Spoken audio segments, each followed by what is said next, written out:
where did you?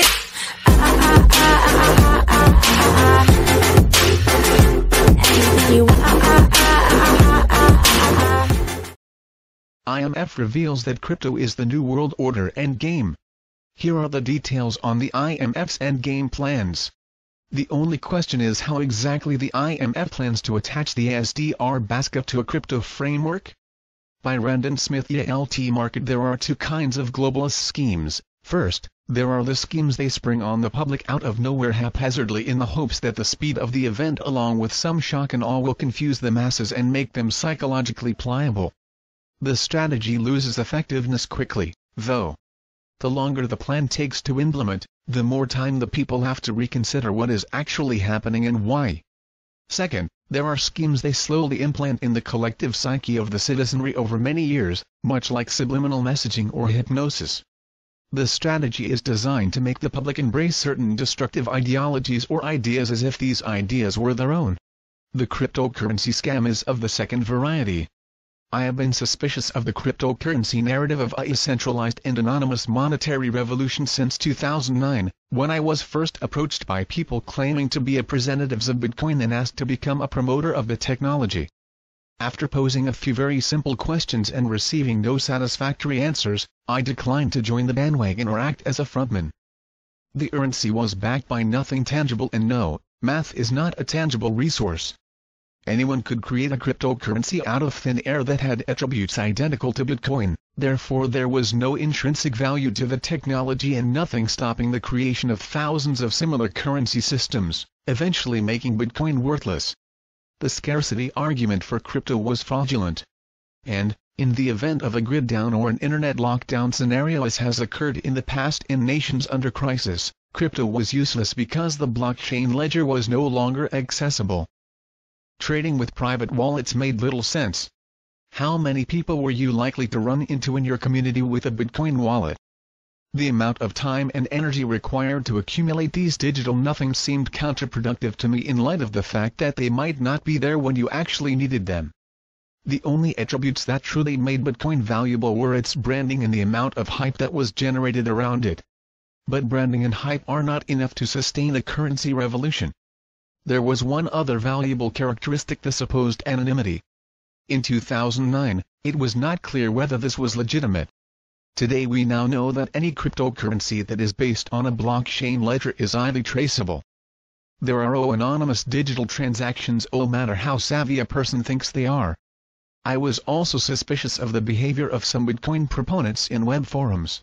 Anyone presenting concrete criticism of the technology was met with aggressive Alinsky-style attacks. They were accused of being ignorant barbaric gold stackers that were too stupid to understand the genius of the blockchain and how it works. Disinformation was rampant. Claims of anonymity that had long been debunked were brought up over and over again. The value of Bitcoin was flaunted as an end-all be-all argument as to why the critics were wrong. Bitcoin's price was skyrocketing. Therefore, Bitcoin was legit. These were the kinds of tactics I had seen used by disinfo agents in the past. People arguing in favor of the Federal Reserve or globalism in general, or the people claiming that man-made global warming was self-evident. This was not the behavior I had come to expect from liberty movement activists, who at that time were focused on facts and evidence to win the information war, rather than dishonest mind games and lies. Conclusion: there was a concerted campaign to push liberty activists through peer pressure to adopt a pro-crypto stance. But who actually benefits from this? Some investors in crypto made a considerable profit on Bitcoin and other digital assets for a time, but today many of them are losing their shirts as Bitcoin and most coins tumble in value. It is perhaps no coincidence that cryptocurrencies act as though they are anchored to the tech bubble in stock markets. As tech stocks flail and plummet, so too are crypto assets, because cryptocurrencies are traded like equities in a bubble, not monetary mechanisms. Many of us who were averse to the Bitcoin hype train often used the Dutch tulip analogy for why crypto valuations were absurd, and obviously that analogy was not far from the mark. I wonder sometimes about the people who used to argue that Bitcoin's high value made its legitimacy self-evident. Would they now concede with Bitcoin's plunging value that its legitimacy was in question? I'm guessing they probably won't. crypto was also an effective distraction from people trying to build precious metals-based alternatives to the current economic environment. Bitcoin siphoned up activist energy and redirected it into something useless rather than a system that might truly threaten the central banking establishment. Beyond that, the entire crypto storm over the past decade has done one thing very well: it made the idea of cryptocurrencies a household discussion, and I believe this was the goal all along. Once I found growing evidence that international and central banks were deeply involved in building the infrastructure needed to make blockchain technology go global and universal, it became obvious that Bitcoin and other coins were merely a pre-game test for the introduction of something rather sinister. In my article "The Globalist One World Currency Will Look a Lot Like Bitcoin," published in July 2017, and in my article "The Virtual Economy is the End of Freedom," published in December 2017, I outline the questionable nature of cryptocurrencies and the blockchain and why the banking elites seem to be so interested in them. It was odd that Bitcoin was built around the HA-256 function created by the National Security Agency, and that the entire concept was remarkably similar to what was described in an essay paper published in 1996 titled, "How to Make a Mint: The Cryptography of Anonymous Electronic Cash." Then, there were globalist institutions like Goldman Sachs coming out publicly in praise of crypto and blockchain tech. And, finally, central banks began entertaining the notion of moving into crypto, but they made it sound like they were approaching the idea half-heartedly, like it was a potential hobby. So what ties the entire crypto scheme together? The International Monetary Fund has now openly revealed their affinity with crypto technology, and thus revealed the New World Order endgame. In a paper published last week by IMF head Christine Lagarde titled "Winds of Change: The Case for New Digital Currency," the IMF builds its argument for why central banks including the IMF should embrace crypto as the future of monetary policy. As I warned last year, the shift into crypto was not at all an evolution against the globalists, but a con designed by the globalists in part to get liberty proponents to become unwitting salesmen for the next phase of the economic control grid.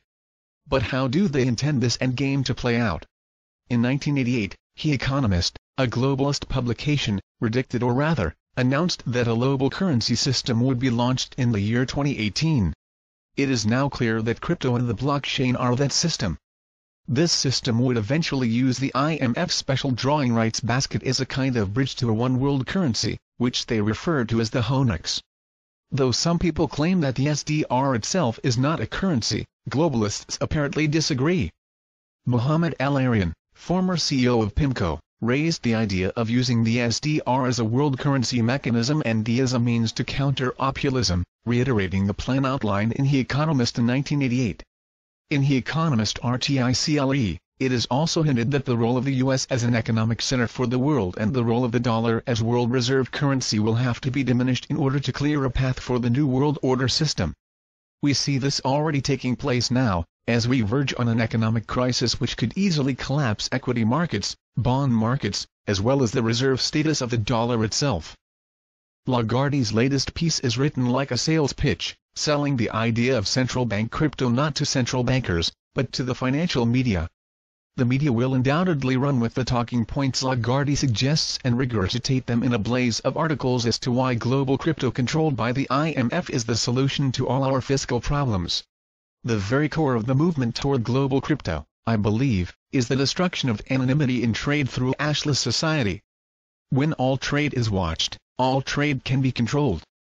Beyond this, by monitoring trade transactions on a macro scale, globalists can also, in a way, monitor mass psychology and predict public behavior to a point. Lagarde notes specifically in her article that anonymity from government oversight is unacceptable.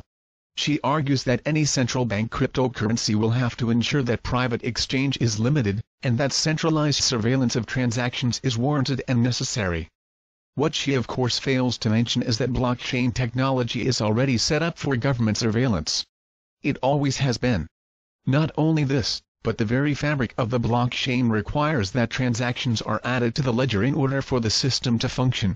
There is a built-in excuse for surveillance.